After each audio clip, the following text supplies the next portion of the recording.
Sail, c'est un jeu de pli en coopération pour deux joueuses pour des parties de 20 minutes où on va devoir avancer notre bateau sans faire naufrage ni se faire dévorer par le kraken. Aurélien on en a fait 5 parties, qu'en as-tu pensé? Alors plutôt un bon retour sur ce jeu qui demande, une bonne communication entre nous, donc entre chacune des manches, parce qu'après on ne peut plus communiquer.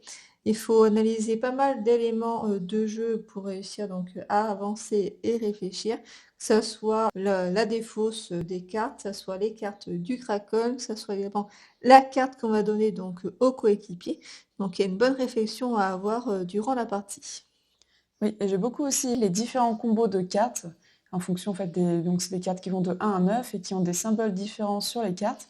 En fonction des cartes qu'on va jouer, on pourra faire des paires ou un fonctionnement un peu particulier avec les canons et avoir du coup des effets spécifiques, avancer, enfin repousser le kraken ou filer vraiment tout droit. En effet, ouais. Après, ce que j'aime bien aussi, c'est que quand on va, subir des dégâts, on va rajouter des cartes dans, la pioche, ce qui fait qu'il y aura encore plus de d'aléatoire et de réflexion à avoir sur les cartes qu'on va pouvoir, avoir en main. Alors, c'est un jeu que j'aime beaucoup, mais si je dois lui trouver un petit point négatif, ça va être peut-être le manque de variété des obstacles, où on aurait peut-être mis à d'autres obstacles ou des bonus sur le chemin pour arriver au bout du chemin. Et peut-être que ça viendra avec une extension.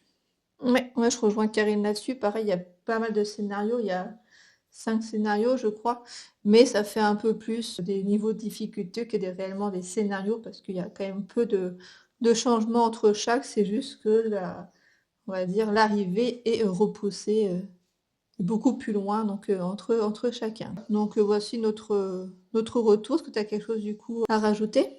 Eh bien, je dirais juste en conclusion que c'est un jeu avec beaucoup de réflexion et qui garde toujours un petit goût de reviens-y. Oui, tout à fait. En plus, comme c'est pas facile, hein, on, s'y attache pour persévérer, surtout comprendre les mécaniques, les stratégies pour réussir. Donc, plutôt un bon coup de cœur sur ce petit jeu de pli.